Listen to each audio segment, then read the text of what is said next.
Plus, 13 jet boats depart for the river of no return, and only 6 cross the finish line.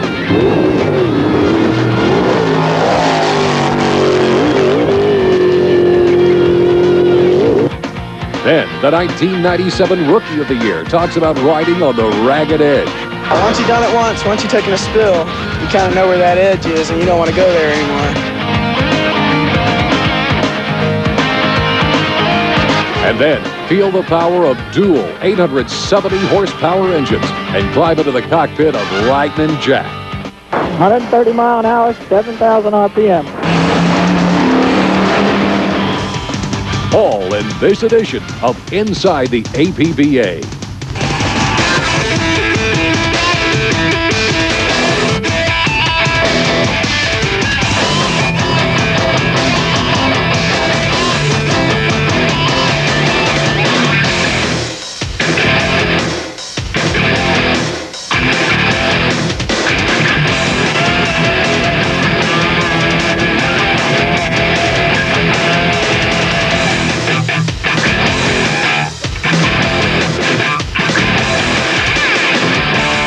Inside the APBA is a presentation of Speedvision. Brought to you by Power Boat Magazine, the world's leading performance boating magazine.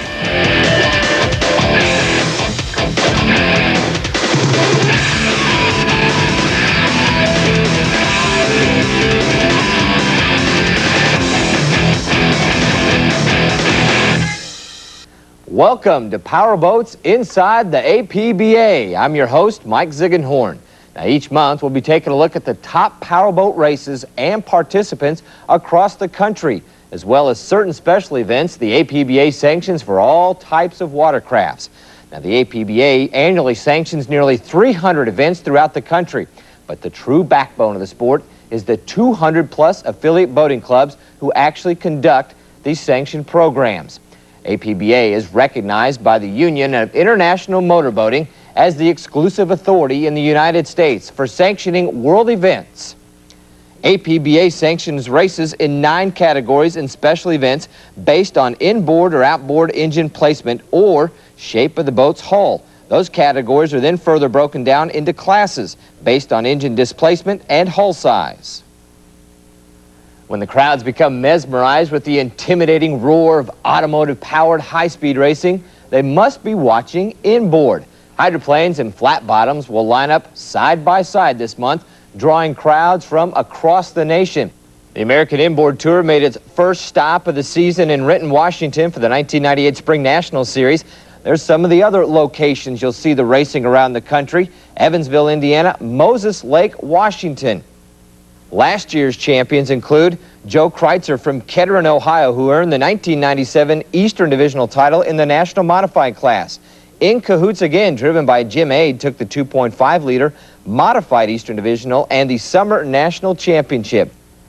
Tom Pacraduni and Martha Atkins were the Jersey Speed Skiff winners at the Summer Nationals in Hampton, Virginia, while the Hobbit, driven by Lance Faulkner, won the 1997 Summer National Championship in the KRR class. Stamina, the key to success of inboard endurance racing. Time and distance marathons demand that the boat and participant be in top-notch condition. Inboard endurance drivers made their May debut at Decatur, Illinois, the 23rd through the 25th. This month, they start things off in Laughlin, Nevada, wrap things up the end of the month in Burley, Idaho. Stay tuned as Powerboats Inside the APBA continues. American Powerboat Association. Since 1903, it's brought excitement to the water. The APBA sanctions 11 categories of racing with over 300 events nationwide each year. Whether you're a racer or a spectator, if you're into speed, competition, and thrills, you need to be a member of the APBA. A membership is only $25. You'll receive 12 issues of Propeller magazine, an APBA membership card, decals, stickers, APBA reference book, a keychain, and much, much more. Call or email the APBA today. Welcome back. You know, from 60 to 140 miles per hour, the tunnel hulls and V-bottoms of the outboard performance craft showcase speed, power, and unmatched turning ability. Using stock outboard motors and modified forms from virtually every manufacturer, the boats of the OPC category showcase close racing action excitement in every turn. But one driver rose from the wake of competition and took his place among the men of outboard champions.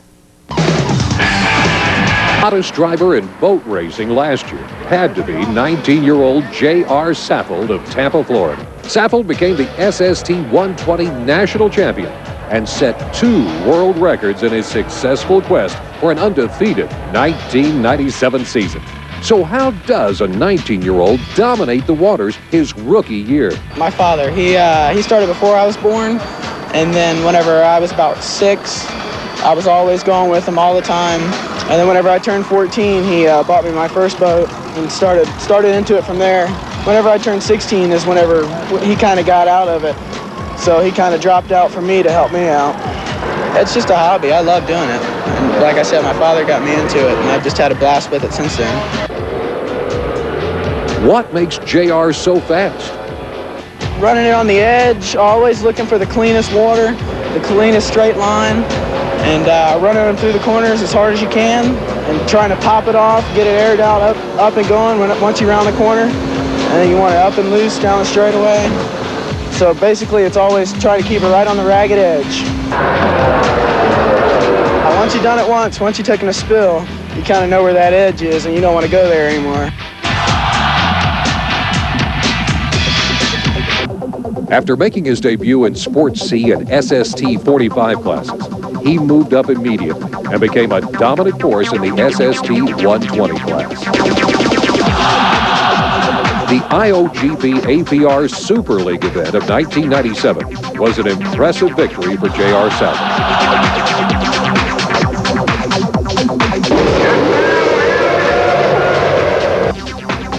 Catapulting from the start dock, J.R. raced sponson to sponson with number 18, Alden Thornton. The 2 competitors collided in turn 1, severely damaging the hulls of both boats. The damage to Thornton's boat fell below the waterline, but after a quick fix in the pits, he was back in the race. With strips of duct tape seen streaming from his left sponson, Thornton fought to stay above the water, never compromising his relentless pursuit of victory. Thornton's impressive driving enabled him to stay afloat for nearly the entire race. But on lap 26, the makeshift repair job finally gave way. Meanwhile, JR waited patiently on the banks of Raystown Lake while his crew worked frantically to mend the damaged sponson on his boat and get him back into the race. I was yelling at the crew chief, getting the duct tape. I thought we were going to go down just like Alden did. We went into the corner together, and I left about a boat and a half, and I guess there was some rough water down there, and he couldn't turn it, and just rode right up on my deck. A T-shirt stuffed in the hole of the boat and 25 cents worth of duct tape was all JR needed to cross the finish line and win the 120 final. I'm having a good time, finally getting used to the boat. I really like the course out there today. It was about I think it was right at 31 seconds. That's where we like to run. There was a slug of boats out there, so you always had to work around lap traffic the whole time through, so it was always chewy enough. I was just hoping to get out front, and luckily we did. We did good. And then after Alden sunk off the 4th restart, I thought Eric Johnson was going to take the lead, but luckily we got down there and he left us a little bit of room down there and didn't squeeze us too tight. And I'm really happy the way we did. I was really surprised. I didn't think that we were going to come out on top like that. Later in the season at the Pittsburgh Three Rivers Regatta, JR proved unstoppable once again. The SST boats lined up for the traditional standing start. At the drop of the green flag, Max Toller in number 91 jumped into the lead, followed by Gary Pugh in number 6 and JR in 3rd. He quickly got behind Pugh and into 2nd place.